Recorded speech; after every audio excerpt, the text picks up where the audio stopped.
obrigado a todos por terem vindo, obrigado à organização do ABC Dev pelo convite. Eu vou falar um pouco aí hoje sobre Big Data. Alguém já conhece Big Data? Alguém trabalha com Big Data? Beleza. Para quem não trabalha com Big Data, estamos junto, porque no momento eu também não trabalho com Big Data. Já trabalhei bastante com Big Data, inclusive na ocasião que eu mandei a palestra eu trabalhava com Big Data. Mas, coisas da vida, no momento, atualmente, eu já não trabalho mais focado especificamente com isso aí. Mas, não se preocupe, gente, conheço bastante do assunto, então vamos falar um pouquinho a respeito disso aí. Mas já me apresentando, meu nome é Thiago, eu sou engenheiro de software, trabalho com software de alguma maneira desde 2004, já tem algum tempinho, já fiz algumas coisas diferentes, como trabalhar com Big Data, algumas coisas diferentes uma das outras, como Big Data, já trabalhei com mobile, que não tem nada a ver com Big Data, já trabalhei com front-end, que também é um pouquinho diferente, mas o meu forte mesmo é desenvolvimento back-end, né? Trabalhar com sistemas distribuídos e microserviço é o que eu sou mais especialista e é o que eu faço mais atualmente. No momento eu trabalho no Nubank e acho que eu coloquei uma curiosidade bizarra aqui, que eu não gosto muito de seriados do Netflix. Alguém não gosta de seriados do Netflix? Tamo junto, gente. Achei que eu ia me sentir meio isolado aqui, mas tamo junto. Eu também não sou muito chegado. São legais e tal, mas enfim, né? Vamos lá. Vamos só alinhar aqui sobre o que a gente vai falar, sobre o que a gente não vai falar. Tentar dar uma definição sobre Big Data. Na verdade, algo tanto quanto abrangente, né? Vamos só falar alguma coisa aqui para dar um pouco de contexto para a gente. E depois falar de um monte de ferramentas, frameworks e bastante coisa que a gente pode utilizar para tentar trabalhar com os desafios que trabalhar com grandes volumes de dados apresentam. Né? Tudo ferramentas de código aberto. Tá? Bom, então a gente vai falar sobre dados, né? Dados é algo que é bastante importante hoje no contexto da nossa sociedade, né? Não só no escopo da tecnologia, né? Então, a gente poderia puxar vários assuntos bem interessantes sobre esse assunto, sobre esse escopo específico, como a privacidade de dados, sobre por que a gente usa esses dados, como que a gente utiliza.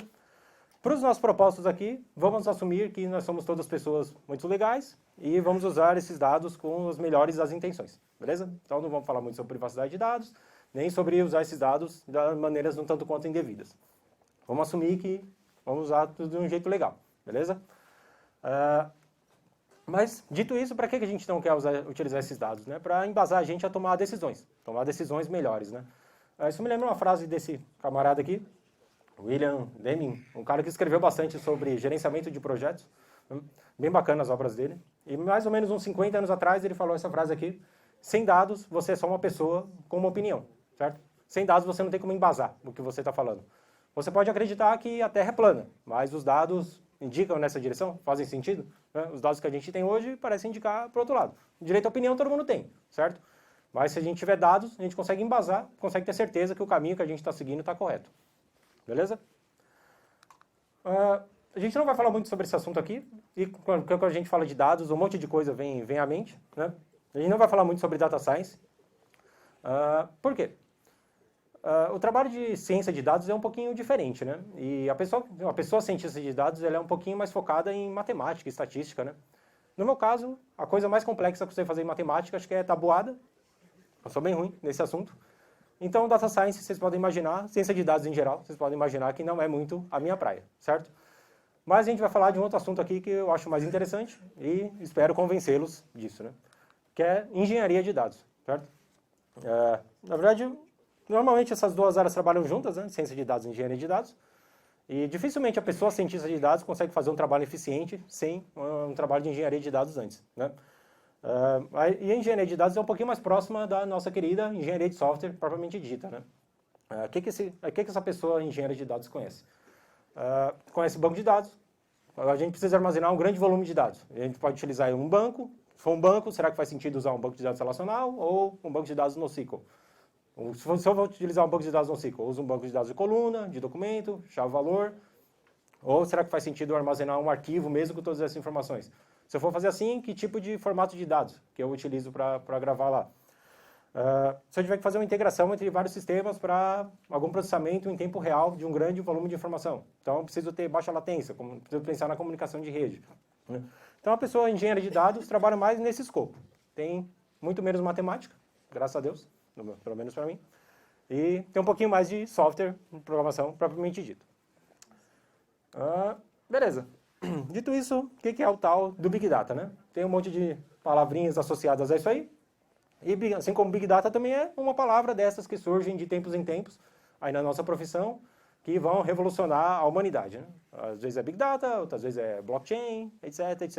E sempre aparece alguma coisa nova que vai mudar tudo e a gente precisa estudar alguma coisa a respeito disso aí. Muitas vezes não dá em nada, mas beleza, né? Pelo menos por um tempinho a gente precisa conhecer algumas coisas. É uma palavra um tanto quanto abrangente, né? Então vou tentar só dar uma definição aqui para dar um contexto do que é que a gente vai lidar. Vou até ler aqui um pouco, que essa definição acho que é minha, acho. Então se alguém quiser usar, sei lá, errado ou certo, pode colocar talvez o meu nome. Mas para nós aqui, né? O Big Data é a área do conhecimento que lida com conjuntos de dados muito grandes e complexos, né? Que podem ser analisados em modelos computacionais para revelar padrões, tendências e associações, né? Parece bem legal falando assim, mas a verdade é que tem um monte de abacaxi para descascar escondido em cada uma dessas palavrinhas aí. De modo que tudo isso aqui é mais ou menos resumido no que o mercado chama aí dos Vs do Big Data, né? Talvez vocês já tenham visto alguma variação disso aqui, porque aparentemente existe Isso aqui são palavras, começam com V, que são associadas com o universo do Big Data. Aparentemente existe uma quantidade infinita de palavras que começam com V, que podem ser associadas com Big Data, porque existem os 3 Vs do Big Data, os 5 Vs do Big Data, os 10 Vs. A última vez que eu olhei, eu achei os 18 Vs do Big Data, né? Daqui a alguns anos a gente vai ter os 325 Vs do Big Data, mas hoje vamos tentar focar nesses 3 aqui. As ferramentas que a gente vai abordar são mais a respeito desses 3 pontos aqui. O volume é o que acaba caracterizando mesmo o Big Data, né? Quando a gente fala disso, a gente pensa em grandes volumes de dados. Pensa em vários terabytes, petabytes de dados. Eu lembro que quando eu fiz um curso no Senai, mais ou menos em 2002, aí era um curso de eletrônica, né? Então a gente ia lá, a gente trabalhava na casa dos bits e dos bytes, né? Aí o professor foi explicando, depois tem os megas, os gigas, né? Aí eu tinha visto na época uma reportagem sobre os teras, né? Aí eu comentei com o professor, ele, nunca nem ouvi falar dessa palavra aí. E hoje é normal, a gente tem que manipular arquivos de terabytes de tamanho.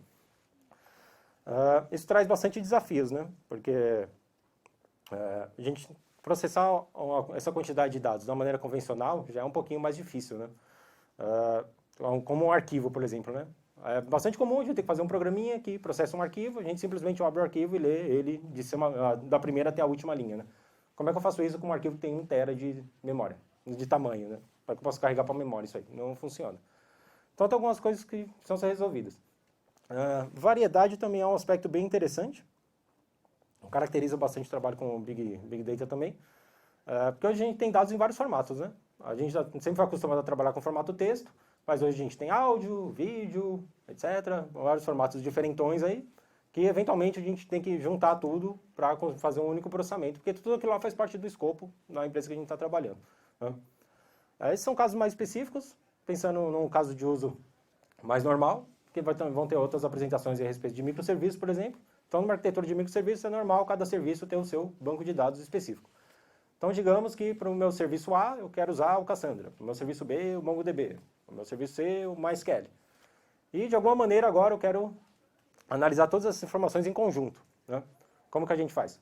A princípio, não faz, certo? Porque são bancos de dados completamente compatíveis uns com os outros. Como é que eu posso fazer um select que passa nesses 3 bancos, né? Então, essa variedade de informação é um pouco desafiadora.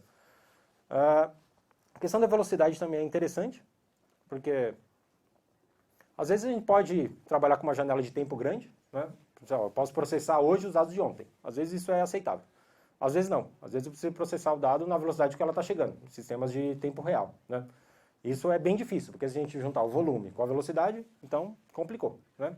A gente vai ter que processar alguns gigas, alguns teras, na velocidade em qual elas estão chegando. Muitos teras por segundos, às vezes por milissegundos, né?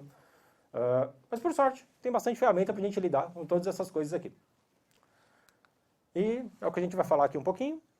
Bastante ferramenta, bastante framework, bastante coisinha aí que dá para a gente usar para tentar, de alguma maneira, resolver de maneira mais ou menos fácil todos esses probleminhas, todos esses desafios aí que o trabalho com Big Data vai demonstrando, né? Isso aqui é uma imagem chamada Big Data Landscape. Ela é atualizada por uma empresa todo ano. E aí tem um monte de ferramenta aqui para trabalhar tanto com Big Data quanto com ferramentas de Machine Learning. E tem algumas empresas também que se destacam nesse mercado, contribuem com a comunidade, né? E tem ferramenta pra caramba aqui, né? Talvez se a gente tivesse que estudar tudo isso aqui, às vezes é um erro comum de quem olha isso aqui, tem interesse em trabalhar com Big Data, e, pô, não vou aprender nunca na minha vida isso aqui, né? E, de fato, a gente ia precisar de algumas vidas 100% dedicadas ao estudo de Big Data para poder conhecer, talvez, a metade disso aqui. Poderia ser pior, né? Poderia ser o JavaScript e o Landscape. Aí, vai faltar tela aqui. Eu tenho muito mais do que essas ferramentas aqui. Mas, ainda assim, Big Data tem bastante. Mas, na verdade, a gente não precisa conhecer tudo isso aqui, né? Porque dependendo do trabalho que você faz com engenharia de dados, tem algumas coisas mais específicas, né? Então, aqui tem ferramenta para containers, para lidar com virtualização de ambiente, para você poder alocar o hardware que você precisa para fazer uma determinada tarefa. Tem ferramentas de tempo real, outras que não são focadas em processamento em tempo real. Então, dependendo do que você fizer, você simplesmente não vai ter que aprender tudo isso aqui. Mas dá para ver que é um universo bastante abrangente, né? A gente vai falar um pouco desse bloquinho aqui, que estão as ferramentas de código aberto. Tá? Essas ferramentas de código aberto, na verdade, elas são as principais ferramentas do mundo do Big Data. Posso garantir que quase tudo que está aqui depende ou é feito com base dessas ferramentas aqui. Ou são versões pagas dessas ferramentas abertas. Tá? A maioria das ferramentas hoje estão sobre o guarda-chuva da Apache Software Foundation. Né? Se a Apache fosse uma empresa de Big Data, ela seria a maior do mundo, indiscutivelmente, porque ela tem as principais ferramentas. Né? E várias outras empresas também contribuem com essas ferramentas. Isso é bastante normal. Né? Empresas bem grandes, que se destacam bastante no mundo do Big Data, contribuem ativamente com as comunidades e com o desenvolvimento efetivo mesmo dessas ferramentas. Né? Beleza? Então vamos passar por algumas delas aqui. Opa.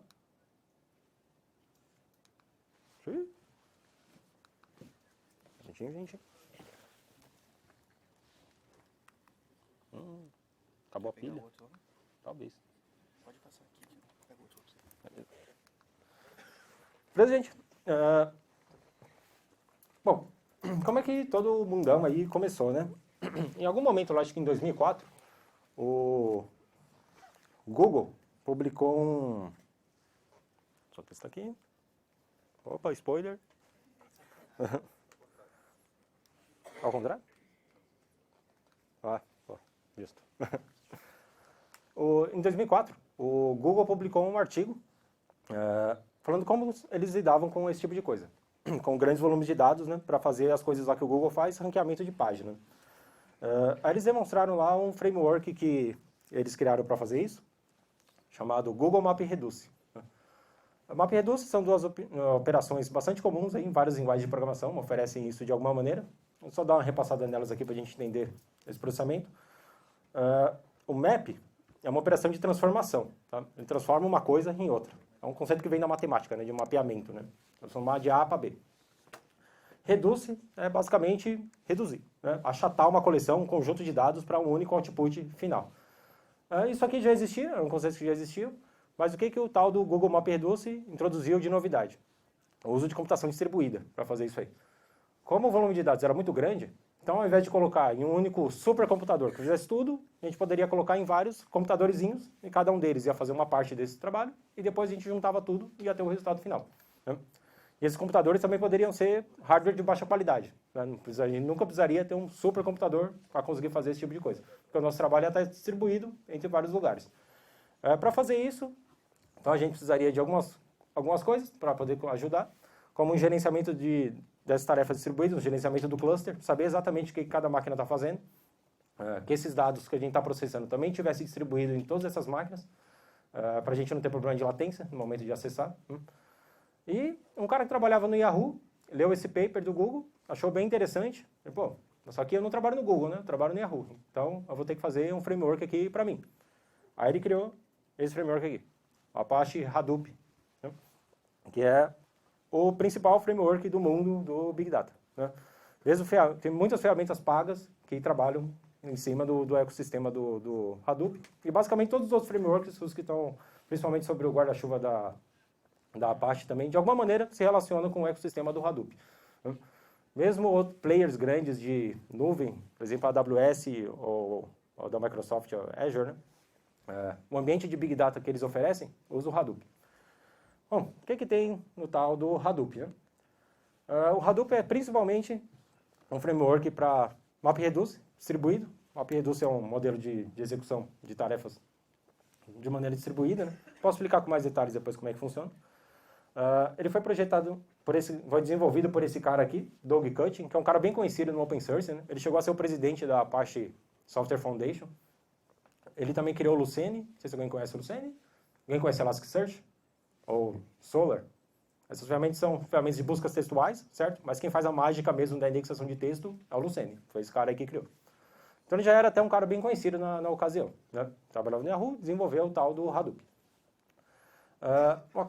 Como o Hadoop foi projetado para trabalhar com com hardware de baixa qualidade, ele foi projetado para trabalhar com resiliência a falhas. Tá?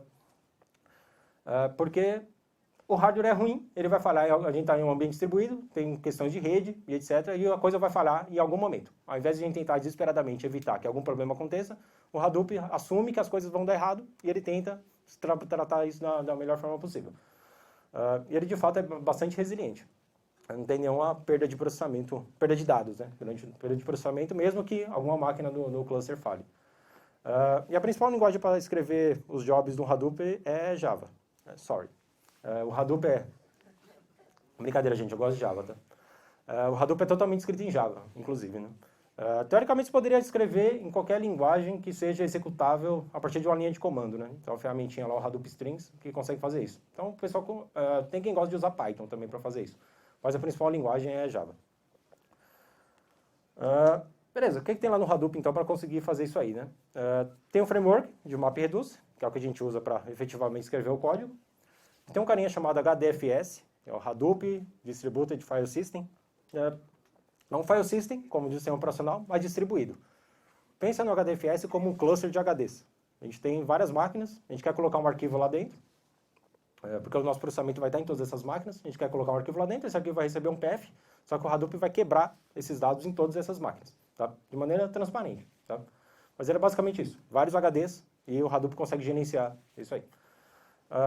O gerenciamento de cluster do Hadoop, de qual máquina está fazendo o quê, é feito por essa ferramenta aqui, Apache Arm, que vários outros projetos utilizam também, vamos falar mais dela. E uma biblioteca utilitária, que vários outros projetos utilizam também, mas é usado também para escrever o código do MapReduce. Tá? Eu queria ter colocado aqui o exemplo canônico lá do equivalente ao Hello World do MapReduce, só que é Java e um código um pouquinho grande, então não coube direito, acabei não colocando. Mas para quem depois tiver interesse em dar uma olhada lá no código do Hadoop, o Hadoop criou meio que um padrão para frameworks de Big Data, que não é bem um Hello World, né? É um programa de contar palavras. Então, o que ele faz é receber como entrada de dados um arquivão, que, se eu não me engano, acho que tem um texto do Shakespeare. O que ele faz é contar a ocorrência dessas palavras. Conta quantas palavras tem e qual a ocorrência de cada uma dessas palavras dentro desse texto. Fazendo isso de uma maneira distribuída. Né? Beleza. Bom, então tem essa questão, né? Então, talvez a gente tenha que aprender Java para trabalhar lá com o tal do Hadoop. Novamente, eu gosto de Java, tá, gente? Mas vamos pensar um pouco sobre isso aqui, né? Será que o Java mesmo é o problema? A gente poderia até fazer em Python também, né? Mas vamos pensar um pouco sobre isso. Então, o Hadoop trouxe aí uma grande facilidade para trabalhar com quantidades gigantes de dados que não existiam, e aí surgiu Big Data para as massas. O pessoal começou a usar, começou a surgir a tal da cultura orientada a dados e tal, né? E a maioria das pessoas que tem interesse nesses dados, na verdade não são pessoas desenvolvedoras, né? São pessoas de produto, pessoas de negócio. Então, será que não faz sentido que a gente possa facilitar um pouco para essas pessoas trabalhar com esse tipo de coisa? Aí, independente da linguagem, né? Poderia ser a linguagem mais fácil do mundo, que ainda assim, será que faz sentido uma pessoa de negócio ter que fazer um software, efetivamente, para conseguir fazer uma análise de dados? Né? Talvez não faça muito sentido. Então, o pessoal começou a pensar em algumas maneiras de tentar facilitar isso aí. Tentar facilitar o trabalho que o MapReduce faz. Aí, uma primeira tentativa para fazer isso aí foi esse projeto aqui, Apache Pig. Esse porquinho simpático aqui. Qual que é a ideia do Apache Pig, né? É você escrever o seu programa em uma linguagem chamada Pig Latin. É basicamente uma DSL, uma pseudolinguagem projetada especificamente para trabalhar com análise de dados. Tá? Esse projeto é bem legal, bastante empresa usa. E o Pig Latin, como é uma linguagem que tem um propósito bastante específico, naturalmente é muito mais fácil de aprender do que você ter que aprender Java ou qualquer outra linguagem. Né? Não é... Não com a cabeça. Não é... Você não tem que escrever um software, efetivamente, né? Aqui, o que o Pig vai fazer? Vai ler o seu programinha escrito nessa linguagenzinha, vai compilar para um código Java, ele vai gerar isso aí para você, vai submeter para um cluster do Hadoop e vai executar. Tá? Ele vai, então, fazer esse trabalho do MapReduce, que você teria que fazer em Java. Aí você poderia usar o Pig para fazer isso. Aqui tem um exemplo bem simples de como seria essa pseudolinguagem aí do Pig, né? Acho que o que ele está fazendo ali é carregando um arquivo CSV, um arquivo separado, com valores separados por vírgulas. Né? No nosso caso tem 3 colunas, ano, idade e gênero. A gente carrega esses dados, filtra esses caras pela idade maior que 55 e o gênero igual a 2. E depois a gente faz um dump disso para o HDFS. Tem várias outras instruções que poderia utilizar aqui. O Pig eu achei um cara bem legal. E claramente, pelo menos é muito mais fácil do que Java. Né? É uma linguagem bem específica, uma DSL mesmo projetada para fazer isso aí. Beleza? Mas ainda assim, parece não tão trivial, né? A pessoa ainda assim vai ter que aprender Java, nem Python, nem linguagem nenhuma, mas vai ter que aprender o tal do Pig Latim. Será que faz sentido isso? Aí alguém lembrou que já existe uma linguagem de consulta muito utilizada, que eu tenho certeza que muitos de vocês utilizam, ou conhecem, ou já ouviram falar, talvez sejam mestres dessa linguagem, que é o tal do SQL, né? Uma linguagem bastante famosa, bem difundida, né? Então, será que a gente poderia talvez usar SQL para acessar esses dados que estão lá no HDFS, que a gente quer processar com o MapReduce? Talvez a gente possa, de alguma maneira, tentar fazer isso. Aí, um projeto que surgiu para fazer isso aí foi esse carinha aqui, o Apache Hive. Vocês devem ter notado que o pessoal tem um padrão aqui, o pessoal do Hadoop gosta de bichinho, né? Tem o elefantinho, tem o porquinho e tem a elefante-ovelha aqui, mistura de abelha com elefante. Tem um motivo até para ser um elefantinho, posso falar depois. Mas normalmente os frameworks do ecossistema do Hadoop são alguma coisa da família dos elefantes. Com exceção do porquinho lá, mas normalmente alguma variação de elefante. Bom, não é o caso aqui também, é uma abelha, né? Isso aqui, né? Meio que misturou. Beleza, o que faz o tal do Apache Hive? Ele é um sistema de data warehouse para o Hadoop. A gente consegue se conectar com vários data sources diferentes, incluindo o HDFS. E a gente fornece acesso a todos esses dados através de SQL. Né? Na verdade, é uma linguagem que o próprio Hive desenvolveu, chamada HiveQL, mas é 100% compatível com a SQL. Tudo que vocês conhecem do SQL funciona. Select, from, where, tudo. Eles só não chamam de SQL porque tem algumas coisas nessa linguagem que são específicas para o Hive, né? Algumas palavras-chave. Como é que funciona isso aí, né? Uma vez que a gente colocar... O que a gente vai fazer é digitar um SQL normal. Os dados vão estar lá. A gente vai, de alguma maneira, abstrair os dados que estão tanto no HDFS quanto em qualquer outro lugar para uma tabela, no qual a gente vai poder fazer um select. E o que ele vai fazer é interpretar esse select e submeter um MapReduce para o Hadoop. Algo assim. Pode fazer aqui tem um exemplo de um create table, né? Esse create table tá passando ali um location, né? Que é uma pasta dentro do nosso HDFS, onde estão os dados para o qual essa tabela vai apontar. Tá? Quer dizer, aqui no caso essa tabela é simplesmente uma criação artificial, uma abstração. Né? O que existe de fato são arquivos dentro lá do nosso sistema de arquivos, né? Do HDFS. Tem algumas palavras-chave aí que a gente precisa por causa do formato de dados. O Hive suporta vários formatos. Pode ser JSON, Avro, qualquer formato binário, ou se você estiver trabalhando com formato de dados muito louco, você pode customizar também isso. Beleza? Uma vez criada a tabela, a gente acessa os dados através de SQL. Né? Uma coisa que o Hive permite a gente fazer também é aquilo que eu tinha comentado antes, né? Como o Hive suporta vários data sources, então, se a gente tiver dados do nosso sistema que estão dentro do HDFS, outros estão dentro de um banco de dados relacional, outros estão dentro de um outro banco de dados, whatever, consigo mapear todos esses caras no Hive. Isso aí vão gerar catálogos diferentes, né? Eu consigo fazer um join entre todos eles. Então, poderia mapear todos esses caras e fazer um select com join entre o HDFS, entre o banco de dados relacional, entre o Cassandra, etc, etc. Faz sentido, né? A gente acessar esses dados através de SQL, né? Que é uma linguagem muito mais amigável, né? Para o pessoal de negócio, o pessoal que normalmente está interessado em conhecer esse tipo de dado, né? Fazer algum tipo de análise exploratória sobre essas informações. Né? Isso aí foi tão legal que começou a surgir um monte de ferramenta para fazer esse tipo de coisa. SQL on Hadoop. Aqui eu só coloquei 3, acho que se eu fosse colocar todas também ia ficar tipo Big Data Landscape lá. Tem bastante ferramenta que faz esse tipo de coisa.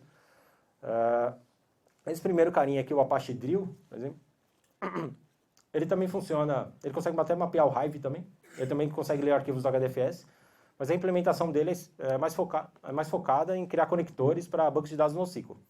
Então ele suporta o Cassandra, suporta o MongoDB, suporta o Redis, suporta uma porrada desses bancos aí. Então se tiver dados em todos esses bancos, pode mapear todos eles no Apache Drill, você consegue fazer um select através de todos eles. Né? Esse segundo projeto aqui, eu não sei que animal é esse, não me parece que é um elefante, mas se chama Apache Impala, esse cara. O Impala também tem bastante conectores, tá? A diferença principal dele é o modelo mesmo de execução, é o que eu vou falar daqui a pouco, porque o MapReduce tem um modelo de execução que utiliza o disco, utiliza o HDFS, e o Impala tenta fazer as coisas em memória, aqui dá um ganho de performance para a execução da query, a execução do MapReduce, na verdade. Né? Esse último projeto aqui, o Presto, também é um cara bem legal, na minha opinião, dos que tem hoje, é um dos melhores. Ele é mantido pelo Facebook, mas ele é open source também. Beleza? Bom, aí nem tudo na vida é tal do MapReduce, né? É o que a gente está falando até agora, mas existem outras coisas nesse mundo também. O MapReduce, conforme os casos de uso foram surgindo, foram ficando cada vez mais complexos e tal, começou a surgir um gargalo em específico, né? Que é... Acho que essa imagem aqui, olhando em retrospectiva, acho que ela não é a melhor maneira de representar isso. Tá? Mas qual que é a ideia aqui? Cada uma das operações de map que você faz lá dentro de um job MapReduce, cada um desses maps aqui vai estar executando em centenas de máquinas. Né? E o resultado desse map é armazenado em disco, armazenado dentro do HDFS. É o resultado intermediário da execução que a gente está fazendo. Né? Essa operação é chamada de shuffle. Tá? Para que o Hadoop faz isso? Né? Para, se for o caso, depois você conseguir se recuperar. Né? Então, se tudo crashar, eu consigo me recuperar a partir desse ponto. Faz sentido isso. Só que isso adiciona latência, por conta da escrita de disco. Então, dependendo do seu caso de uso, isso aqui adiciona muita perda de performance. Né? Adiciona perda de performance é meio estranho, né? Mas faz a performance do seu programa cair. Né? De maneira bastante considerável, né? Dependendo do volume de dados lá que você estiver lidando. Então o pessoal começou a bolar alguma outra maneira diferente de talvez tentar fazer isso aí. Aí um projeto que surgiu desses pensamentos aí foi principalmente esse cara aqui, o Apache Spark. Um projeto bem legal. Hoje, para quem tivesse interesse em trabalhar com Big Data, eu sugeriria estudar o ecossistema do Hadoop como um todo, mas focar principalmente nesse cara aqui. Tem uma presença de mercado bem forte. E é uma ferramenta, na minha opinião, bem mais fácil de usar do que todas as outras coisas do Hadoop. E ele também funciona com tudo que o Hadoop tem. Bom, o que tem lá no Spark? Né? Assim como o MapReduce, o Spark é um framework para computação distribuída, né? Foi desenvolvido lá pelo pessoal da Universidade de Berkeley, era um trabalho acadêmico e acabou surgindo o projeto. Aí o pessoal que criou o Spark, depois criou uma empresa chamada Databricks, que hoje eles ganham bastante dinheiro em cima do Spark, mas o Spark é open source, é mantido pela Apache. Tá? Qual que é a principal diferença aí do modelo de execução do Spark para aquele anterior que a gente viu do Hadoop? Cada uma daquelas operações de persistência do resultado intermediário, como a gente vê o Hadoop faz em disco, no HDFS, o Spark faz em memória. Né? Isso permite ele fazer esse tipo de trabalho até 100 vezes mais rápido do que o Hadoop, com o MapReduce. Mesmo fazendo persistência em disco, que o Spark pode fazer também, ele tem um modelo de execução diferente. Então, mesmo com persistência em disco, ele tende a ser até 10 vezes mais rápido do que uma execução MapReduce. Tá? Beleza? Ele tem um conjunto de operações bem rico, ele é bem fácil de usar. Acabei não colocando nenhum exemplo de código aqui. Essa é uma linguagem que eu não gosto muito, que é a Scala, né? Que é a principal linguagem aqui para desenvolver com o Spark. Mas é bem fácil utilizar, né? Porque ele basicamente trata todo o seu volume de dados como uma coleção. Então você vai colocando operações para filtrar, para agrupar, coletar. Né? Só que aquilo lá em termos de execução vai estar em N máquinas, só que aquilo lá é transparente para você. Né? Essencialmente, basicamente você declara o tipo de lógica que você quer. Tá? Ele também suporta SQL. Se você estiver apontando o Spark para algum volume de dados específico, poderia ser o HDFS, poderia ser outros tipos de data source. Se você quiser acessar os dados, você pode colocar um SQL mesmo, select dessas colunas aqui desse arquivo, que ele também consegue se virar. Ele também suporta processamento em tempo real. Eu vejo que o pessoal tem usado bastante isso. O suporte que o Spark tem recentemente. Pelo menos minha sensação, porque até alguns anos atrás o Spark não era bem focado isso aí. Né? O Spark é uma ferramenta focada em processamento de lotes, né? Processamento batch, que é o que a gente já vai falar ali. Mas a API para processamento em tempo real é bastante melhorada. Vejo que tem bastante arquitetura surgindo usando esse cara. Tem biblioteca lá também para machine learning. Essas, como vocês podem imaginar, eu nunca nem cheguei a olhar. Eu acho que são legais. Embora também eu não vejo muito pessoal utilizar, o pessoal prefere mais trabalhar com Python. Tem suporte para trabalhar com coisa com grafos também no Spark. Beleza, o Spark funciona com tudo que a gente viu lá do Hadoop, HDFS e etc. E assim como o Hadoop, como é um ambiente distribuído, o Spark precisa ter algum gerenciador de cluster. O Spark tem um dele, mas ele pode usar o Yarn também do Hadoop. Ou pode usar tem algumas outras ferramentas também que o Spark suporta, né? Ele suporta também o Apache Mesos e mais recentemente, aí, nas últimas versões, o Kubernetes também. Aí, ao contrário lá do Hadoop, no caso do Spark, a principal linguagem é Scala, o Spark é implementado em Scala. Tem bibliotecas específicas para trabalhar com Java, mas é mais fácil usar em Scala. Você pode fazer em Python também, com um projetinho chamado PySpark. Eu acho meio estranho o PySpark, porque por baixo dos panos ele usa o Spark. Na verdade, ele faz chamada remota através da JVM para o Spark. Mas o seu código estaria escrito em Python. Né? Você pode usar a linguagem R também. Beleza? Isso aqui é aquilo lá que a gente tinha comentado antes, né?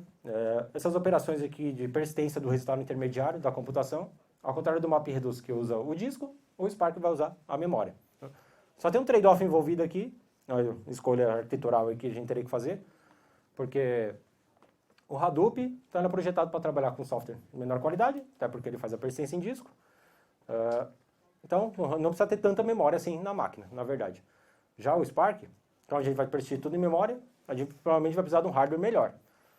Colocando isso com outras palavras, imagina que ele vai processar 1 tera de dados lá espalhado. Né? É fácil a gente ter 1 tera de disco, né? Mas e 1 tera de memória?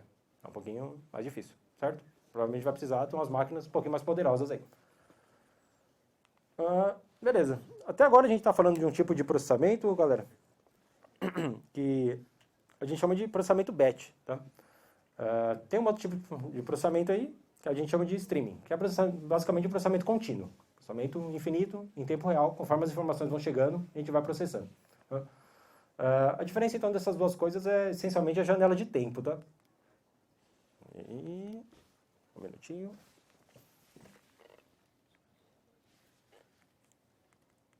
Beleza. Essencialmente a janela de tempo, né? Com o batch, normalmente a gente trabalha com uma janela de tempo maior. Né?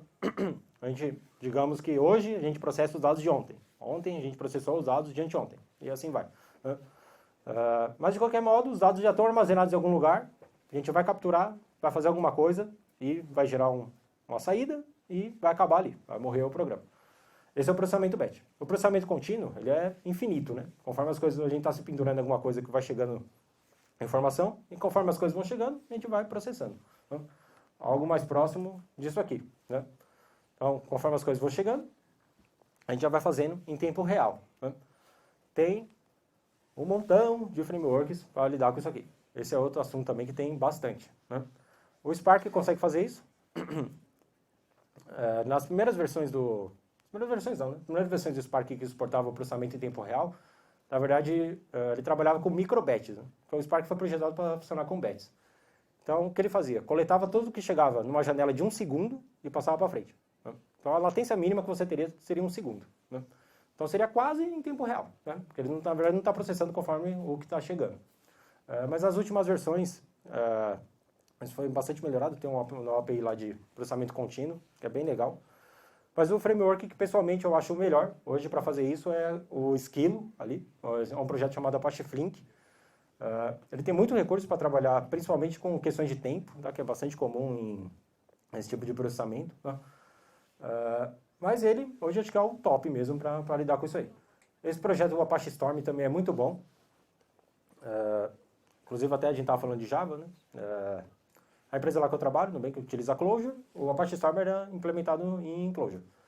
Aí saiu uma versão recente aí do Apache Storm que eles jogaram fora todo o código Clojure e refizeram em Java. Pra vocês verem como é a vida, né? Um cara muito bom também. Aquele último projeto ali, o Apache Sansa, ele foi criado especificamente para trabalhar com o Kafka. Mas ele hoje suporta vários tipos de entrada de dados também. Apache Beam, Apache Flume. Esse Flume aqui também faz parte de todo o ecossistema do Hadoop, né? Ele é muito bom para fazer processamento de log. Ele tem um monte de componente pronto para você poder ler dados de vários lugares, processar de várias maneiras e escrever em várias outras maneiras também. Só acho ele um pouquinho complicado caso você queira escrever o seu componente, né? Mas o componente pronto, ele tem por volta de 200, que permite você fazer pipelines e ETLs de várias maneiras diferentes lá. O que mais tem, né? Para trabalhar com banco de dados aí, para lidar com esse tipo de volume, né? Tem bastante opção, coloquei só algumas aqui. Tem o HBase, que é o banco de dados do próprio ecossistema do Hadoop. O Cassandra é um banco de dados bastante utilizado para isso também. Esses dois bancos, a característica que eles têm é que eles são orientados à coluna, né? Esses bancos, a gente tende a desnormalizar o dado. Ao invés de uma base de dados relacional, a gente teria várias tabelas e no momento de acessar a gente faria um join entre elas, né? Nesse tipo de banco de dados a gente não faria assim. A gente ia criar uma tabela com milhares de colunas, ia colocar todos os dados lá dentro, para no momento de escrever, a gente conseguir otimizar a leitura. Tá? Tanto o HBase quanto o Cassandra trabalham com esse mindset, tanto que nesses dois bancos é impossível fazer um join de tabelas. Né? O Apache Scoop é uma ferramenta para fazer dump de dados de um banco de dados relacional para o HDFS. Bastante útil esse cara. Se você tiver um monte de dados, talvez você queira organizar o que são esses dados, criar algum tipo de governança em cima disso aí, para quem for utilizar, né, algum tipo de catálogo. O Apache Atlas é uma ferramenta bem legal para fazer isso, também funciona bem com o Apache Hive. Faz submeter essas tarefas dentro de um cluster, seja Spark ou Hadoop. Então, algum gerenciamento disso aí, provavelmente você vai querer, né? Ou caso você queira criar um fluxo de trabalho entre vários jobs diferentes. Tem várias ferramentas legais de fazer isso. Tem o Ozzy, que é mantido pelo mesmo time que mantém o Hadoop. Em termos de comunidade, hoje acho que o Airflow é a ferramenta que está sendo mais suportada. Foi uma ferramenta que foi desenvolvida pelo Airbnb, acho, e agora está com o Apache. Ele é um cara bem legal. Quando eu trabalhei com ele tinha bastante bug, mas é uma ferramenta bem bacana. É bem fácil de customizar, né? Ele é implementado em Python e tem algumas maneiras lá de você basicamente colocar o seu script e para fazer o que você quer. Né? Basicamente schedular o que você quiser em qualquer lugar. E uma das coisas que ele suporta é o Yarn e outros tipos de caras. O Luigi é uma ferramenta legal também. Desses aqui é o meu preferido, pessoalmente. É mantido pelo Spotify, é aberto também. E tem também o Azkaban, que é mantido pelo LinkedIn. Também é aberto, um cara bem legal. Tem um monte de visualização gráfica, de coisas que dá para você ver. A respeito de schedule de tarefas. Bem massa. Para trabalhar com BI, eu não sou muito especialista nesse tipo de assunto. Mas esses dois projetos aqui que eu já trabalhei são bem bacanas. São do ecossistema do Hadoop também. Perdão, só esse último aqui, o Apache Kylin. O Druid é um cara bem legal para trabalhar com métricas de BI em tempo real. Tá? O Apache Kylin não, só trabalho com batch. Né? Aí, em algum momento, você vai ter todos esses dados aí processados, etc., mas não vai valer de muita coisa se você não gerar um gráfico bonito no fim das contas, certo? Então, essas duas ferramentas abertas aqui também são bem legais de fazer isso. Consegue se conectar com todos esses caras aqui que a gente falou até agora. O Superset mesmo foi uma ferramenta desenvolvida pelo Airbnb também, agora é aberta, está com o Apache. Metabase também é um projeto aberto, bem massa. Eu, pessoalmente, gosto até mais dele. Acho que é isso aí, gente. Beleza? Caso tenha ficado alguma dúvida, acho que ainda tem um tempinho. Mas é isso aí, gente. Valeu, obrigado.